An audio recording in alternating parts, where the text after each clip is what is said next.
Happy New Year, everyone. I'm always excited about the turn of a new year because to me it means possibilities, the opportunities for different things to come along this year, for new learnings, new understandings. And I was reflecting on some of the things that I'm passionate about. I love event planning.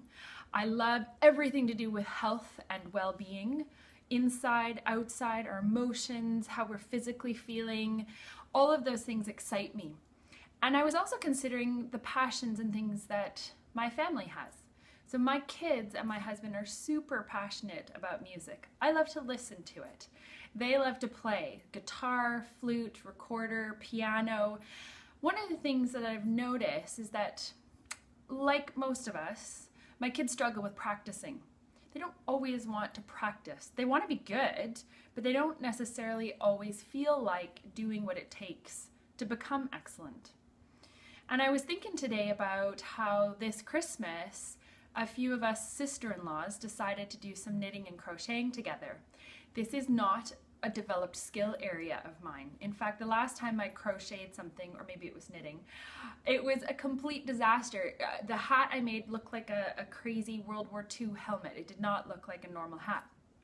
So here I was embarking on another attempt at crocheting with the sister-in-laws.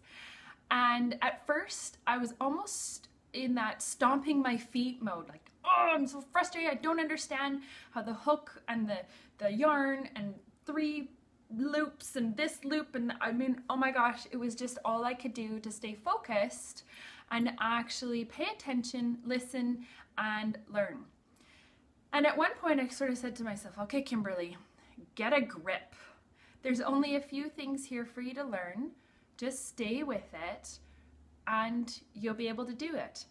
And I was, and I want to show you the little boot cuffs that I made. I know they're really exciting for you, but I have to say it takes a lot less time than knitting a scarf, for instance, or a toque.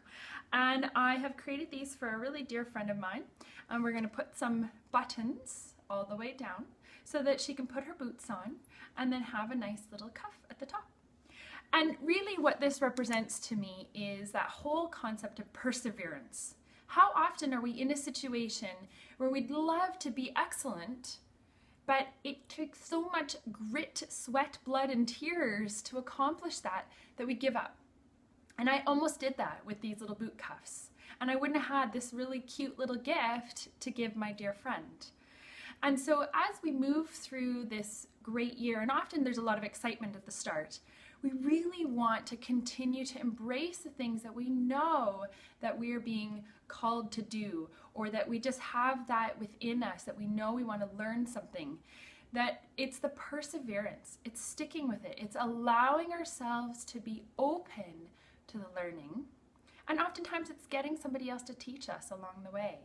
And with the piano lessons for my kids, we have a teacher, they practice. It's the blood, sweat, and tears, and at the end of the day, there's a beautiful, melodic result.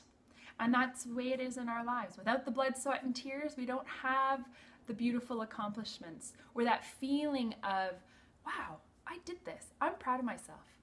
So here are my boot cuffs that I'm really proud of. And I know they're just a small symbol of what we're talking about here. But really, to me, it's that whole idea of it pays to work hard. It pays to do something that we know is going to produce a fruitful result. So Happy New Year, everyone. Have an awesome start to the year.